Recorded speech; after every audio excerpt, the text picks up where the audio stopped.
Good morning students. आज हम 10th class के अंदर आपको ये पढ़ाएंगे कि हम एपी का एनवा पद हम कैसे निकालते हैं और इसकी क्या इंपॉर्टेंस है। देखिए, एक बार हम वापस जो है प्रीवियस जो हमारा अनुच्छेद 5.1 था, जो आपको इंट्रोडक्शन मैंने बताई थी, वापस उस पर आता हूं। मैंने कुछ एग्जाम्पल्स आपके साथ डिस्कस किए थे कि वहां पे ये था कि रीना ने एक पद के लिए आवेदन किया था और वह चुन ली गई थी, मतलब उस जॉब के लिए उसका सिलेक्शन हो चुका था, कर लिया, और उसे यह पद 8,000 रुपए मासिक वेतन और 500 रुपए वार्षिक वृद्धि के हिसाब से दिया गया। तो एक साल में 500 रुपए की जो है वार्षिक वृद्धि होगी और पहले साल 8,000 रुपए मिलेंगे। तो यदि हमने इसका 5वां पद निकालना हो तो हम कैसे निकालेंगे। देखिए, यदि आपने ध्यान दिया हो तो ये था कि पहले वर्ष जो है हमारे पास रीना का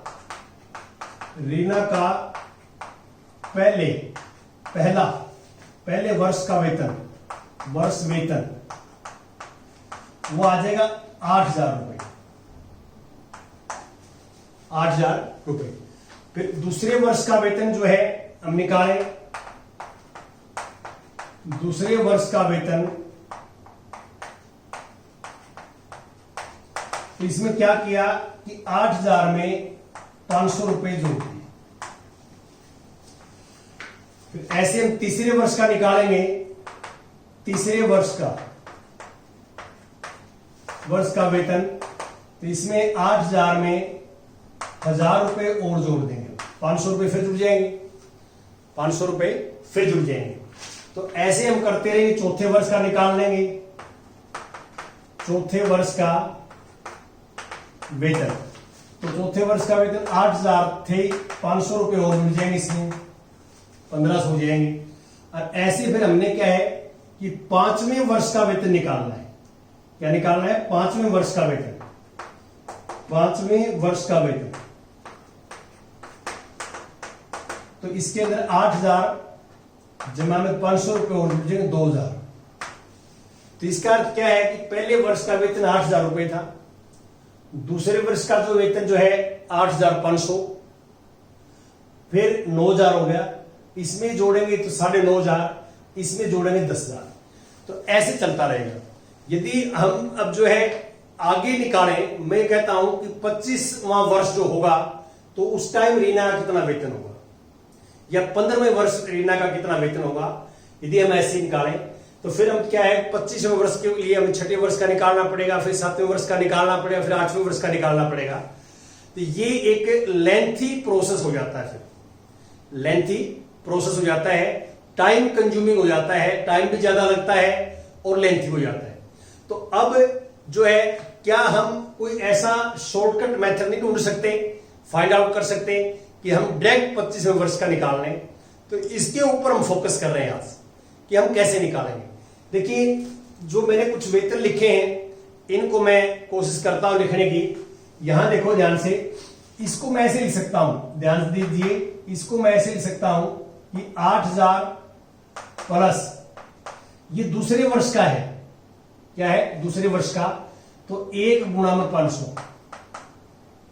500 एक बार ही आया ऐसे, और इस 1 को मैं ऐसे लिख सकता हूं 8,000 और 1 को लिख दिया 2 माइनस 1 गुणा में 500। देखो, 2 में से 1 माइनस करें 1 ही आएगा। अब मैं क्या है कि एक पैटर्न बना रहा हूं जिससे हम कोई फॉर्मूला जो है यहां से सोच सकें। तो ये था 8,000 प्लस 500 था 8500 रुपए। तो इसको मैंने 8,000 तो सेम रखा, तो 500 को लिख दिया 1 गुणा में 500। 1 गुणा में 500 लिखो, 500 रह जाएगा, और 1 को लिख दिया 2 माइनस 1। अब अगला क्या है, यहां पे देखिए ये है, इसको मैंने लिख दिया 8,000, ये 1,000 को लिख दिया 2 गुणा में 500। मैं दो चीजें जो है इसके अंदर जो है इन्वॉल्व करना चाह रहा हूं, एक तो 8,000 और एक 500। क्यों? ये स्टेटमेंट में गिवन है। मैं 8,000 जो है पहले वर्ष की उसकी जो है सैलरी है, और 500 हर साल की इंक्रीमेंट लगती है, वार्षिक वृद्धि होती है। तो मैं इसको क्या चेंज कर रहा हूं, इसको 8,000 और 500 ये दोनों चीजें आनी चाहिए। अब देखिए तीसरे वर्ष का है, लेकिन यहां 2 आ गया, तो इसको 2 को मैंने ऐसे लिख दिया 8,000 सेम 2 को लिख दिया 3 माइनस 1 गुणा में 500। अब देखिए तीसरे वर्ष का वेतन 8000 तो पहले वर्ष का था, प्लस 3 है तो 3 माइनस 1 गुणा में 500, 1 माइनस करना पड़ेगा। चौथे वर्ष का निकालेंगे आप, चौथे का तो यहां लिख देता हूं मैं, इसकी इक्वल 8000 प्लस 1500 को लिख दिया 3 गुणा में 500, और अब 3 को लिख दिया 4 माइनस 1, 4 माइनस 1 गुणा में 500। और अब पांचवें को लिखेंगे हम, पांचवें को 8000, और अब हमारे पास 2000 को लिख दिया 4 गुणा में 500, 4 गुणा में 500 2000 होता है। और इसको फिर हमने ऐसे लिख दिया कि 8000 प्लस 4 को लिख दिया 5 माइनस 1 गुणा में 500। तो आप इनमें देखिए मैं क्या कर रहा हूं, यहां पांचवा वर्ष है तो यहां 5 आ रहा है और उसमें से 1 कम हो रहा है, और ये फिक्स नंबर है, 8000 फिक्स है, 500 फिक्स है हर नंबर में। देखो अब यहां चौथा है तो क्या आया, 8000 फिक्स है प्लस फिक्स है, चौथा तो 4 माइनस 1 गुणा में 500, 5 है तो 5 माइनस 1। तो आप इसमें क्लियर देख रहे हैं, ये मान लो 25वें वर्ष का निकालना हो ना, हमने 25वें वर्ष का निकालना हो, 25वें वर्ष का वेतन, तो हम डायरेक्ट निकाल सकते हैं। कैसे, 8000 तो सब में आ रहा है, और जिस वर्ष का निकालना हो उसमें से 1 कम, 25 गुणा माइनस 1 और गुणा में 500 आ रहा है। तो हम इस पैटर्न से निकाल सकते हैं। देखिए यहां पांचवा है तो क्या 8000 सब में आता है, देखो आप सब में 8000, 500 भी सब में आता है।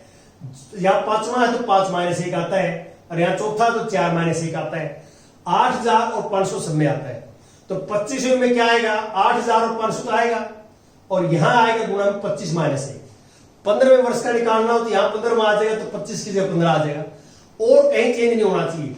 देखिए 8000 फिक्स है, माइनस 1 फिक्स है, 500 फिक्स है, बीच में प्लस भी फिक्स है। चेंज क्या हो रहा है, यहां जो नंबर आ रहा है वही नंबर यहां आ रहा है, ये चेंज हो रहा है बस, और कोई चेंज नहीं हो रहा फार्मूले में। और अब बड़े आराम से आप निकाल सकते हैं, 8000 प्लस 24 गुणा में 500, और 24 गुणा में 500 जो है 12000 होता है, और 8000 12000 जो है 20000।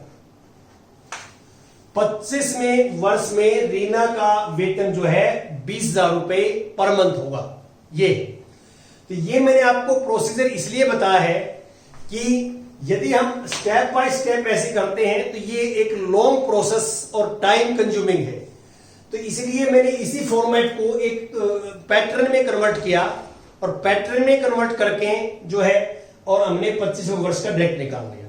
अब ये एक जनरल चीज बन गया, जनरल, तो इसको हम बोलते हैं एपी का एनवा पद निकालना। तो अब जनरल क्या करेंगे, व्यापक रूप में हमारे पास एपी ये होती है। देखिए व्यापक रूप में एपी ये होती है, ध्यान दें, ए प्लस डी, ए प्लस 2d, ए प्लस 3d, और चलता रहे। तो आप देखो ये पहला पद है, ये दूसरा पद है, ये तीसरा है, ये चौथा है। तो आप ध्यान दीजिए कि यहां 2 है तो डी के साथ गुणा में 1 है, यहां 3 है तो डी के साथ गुणा में 2 है, यहां 4 है तो डी के साथ गुणा में 3 है, 1 कम हो गया। वही प्रोसेस है, कोई नया नहीं है। तो इसका एनवा पद निकाले आप, एनवा पद को हम लिखते हैं एन।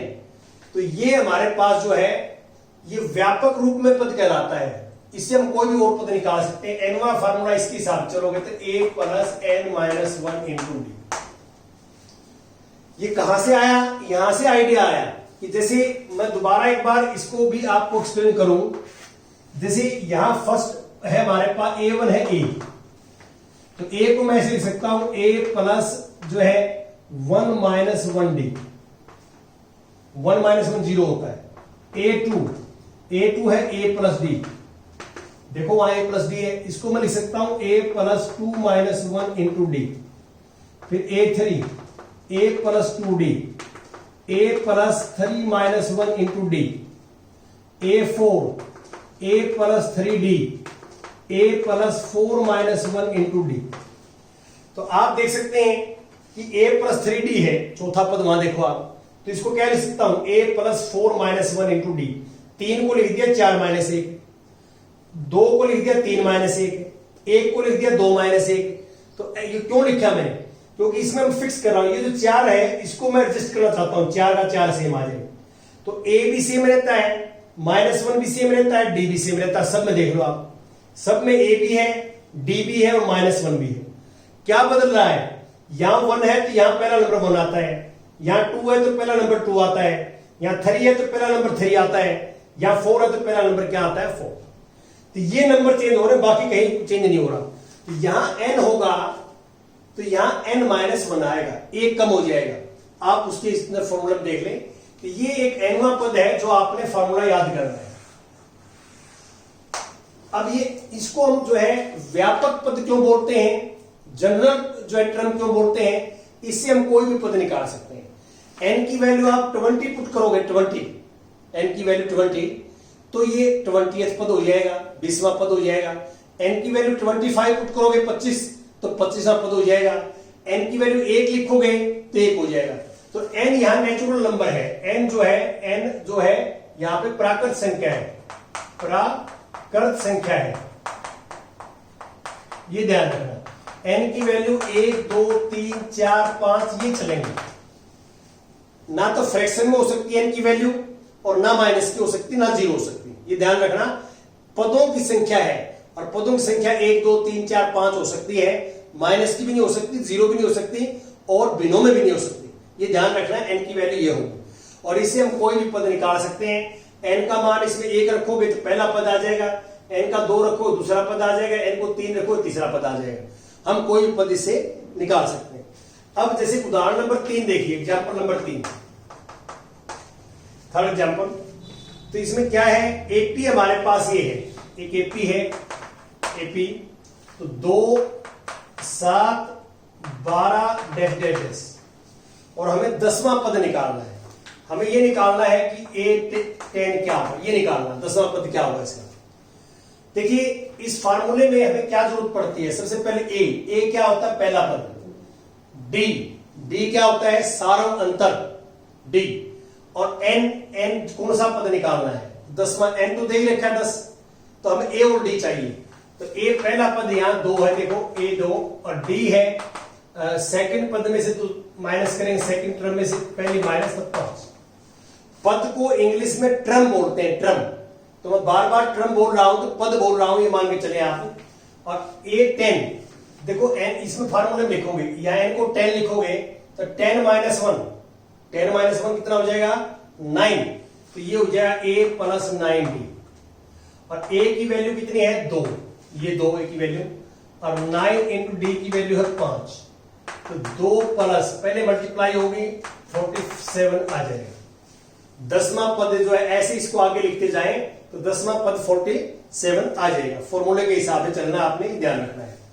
अब एग्जाम्पल नंबर 4 देखिए आप, फोर्थ एग्जाम्पल में क्या है कि एपी मेरे पास ये है,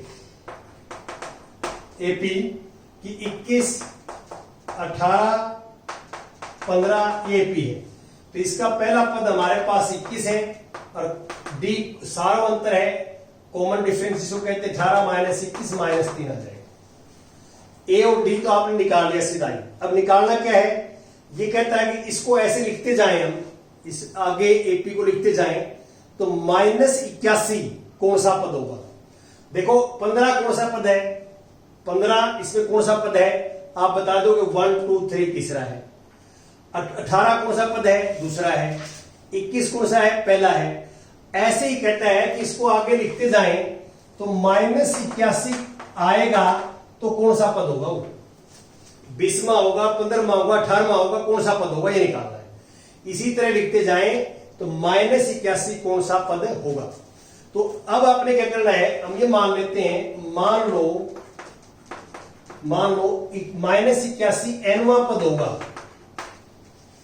देखो nवां पद तो कोई भी हो सकता है, पहला भी हो सकता है, दूसरा भी हो सकता है, लास्ट भी हो सकता है, 20वां भी हो सकता है। तो ये तो एक जो है व्यापक पद है, और इसको हमने मान लिया कि -81 जो है वो nवां पद है, ये मान लिया। अब n निकाल लेंगे, n जितना आएगा उतना ही पद हो जाएगा, उस नंबर पे आ जाएगा। तो an का फार्मूला ऊपर लिखा होगा उसमें, देखो an का फार्मूला, an का a plus n minus 1 into d equal to -81।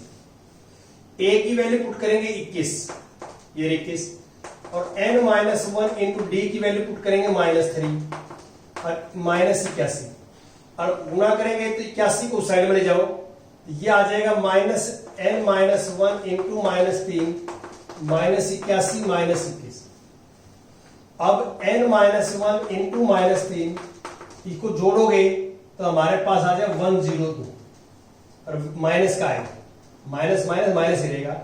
अब -3 से भाग दोगे आप, -3 से, तो 102 अपॉन -3, ये गुणा में है, देखो n माइनस में गुणा में भाग में चला जाएगा, माइनस से माइनस कट गया, और 3 तिया 9, 1 3 चौके 12, और 1 को साइड में ले जाओगे तो 34 रेके 35। तो अब देखो n की वैल्यू 35 आ गई, 35 आ गई, तो इसको हम ऐसे लिखते जाएं तो -81 जो है 35वां पद होगा। क्या होगा? 35वां पद। हमने इस तरह कोई भी पद निकालना हो तो उसको nवां पद मान लेंगे, आप उसको nवां पद मान लेंगे, और an का फार्मूला लगा के n निकाल लेंगे, n जितना आएगा उतना पद हो जाएगा, आगे चलते रहेंगे। अब आगे इसका सेकंड पार्ट क्या कहता है कि साथ ही क्या इस एपी में कोई पद शून्य होगा? ऐसे लिखते जाएं, कम हो रहा है, देखो 18 के बाद 15, 15 के बाद 3 कम करते हैं, ऐसे कम हो रहा है, तो ये कहता है शून्य कोई पद होगा या नहीं होगा, ये बताना हमारे को।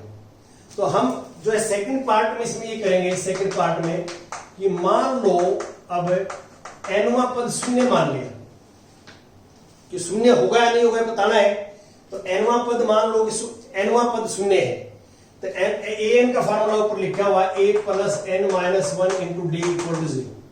a की वैल्यू 21 है, और n माइनस 1 डी की वैल्यू -3 है 0, और अब 21 को साइड में ले जाओ, -3 इक्वल टू -21, -3 से भाग दे दें तो -21 अपॉन -3 तो 7, माइनस से माइनस कट जाएगा, n आ जाएगा 7 जमा में 1 8।